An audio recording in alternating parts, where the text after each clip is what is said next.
Good morning. This is Brother Howard. Sorry I'm running a little late this morning. Things got to going here at the house, and it was kind of hard for me to get all this all together this morning. But I thought, what were some of the things that Jesus dealt with uh, during the time of his crucifixion? Of course, we know that today would have been the day that he would have been in the tomb, and tomorrow is the day when he comes out of the tomb. But I was thinking about some of the things that happened before then. One of them was out of Matthew, the 26th chapter, verse 69. It says, "Now Peter sat down in the courtyard, and his servant girl came to him, saying, 'You also were with Jesus of Galilee.' But he denied it before them all, saying, 'I do not know what you are saying.' And when he had gone out to the gateway, another girl saw him and said to those who were there, 'This fellow also was with Jesus of Nazareth.' But again he denied with an oath, 'I do not know the man.' And a little later, those who spoke by came up and said to Peter, 'Surely you also were one of them, for your speech betrays you.' Then he began to curse and swear, saying, 'I do not know the man.' Immediately a rooster crowed, and Peter remembered the word of Jesus, who had said to him, 'Before the rooster crows, you will deny me 3 times.'" It's interesting when we get under pressure as to what we will say and do. Many times we say, "Well, I wouldn't think about doing that." But yet we don't know for sure what we would do or what we wouldn't do until we're put in those circumstances. Many people pick on Peter because of his denial. Well, the truth is, we denied Jesus for a long time before we made him Lord and Master of our heart.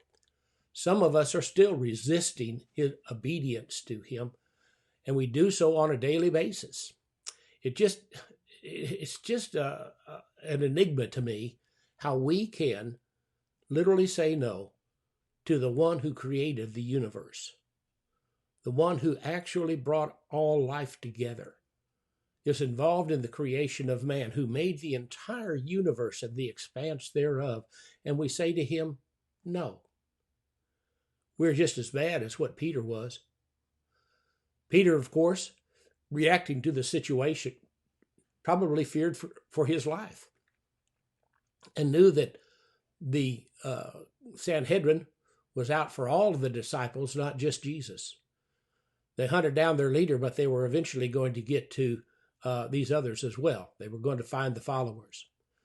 We need to take warning on that, because I feel like probably one of these days we're going to be seeing that same situation, not only from our government, but from the world at large, when it tries to hunt down those who believe in Jesus Christ. Of course, I believe in the tribulation. I believe in the rapture to be before the tribulation. There's our arguments for and against it. But the truth is, I hope we're not here. My prayer is that we're not here when that tribulation comes, because those that accept Jesus during that time will be under great tribulation and testing.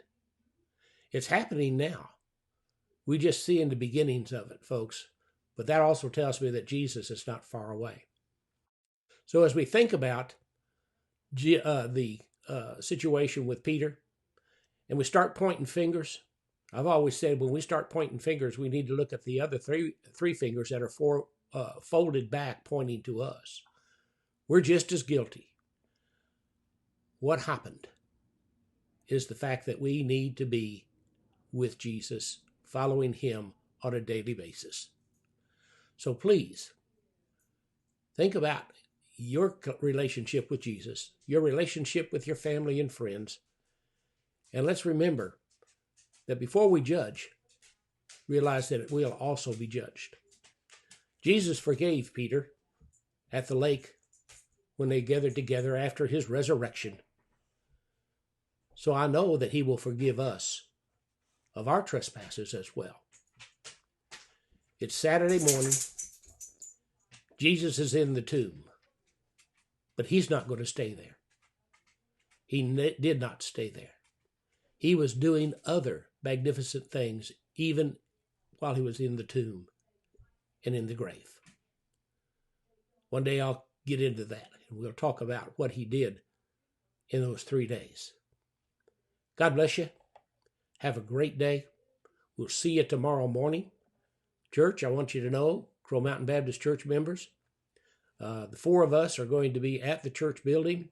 We're going to be bringing our Easter services from our church building. We're going to try to have a little music, but you pray for us as we try to celebrate that resurrection morning. God bless you. Have a great day. Bye for now.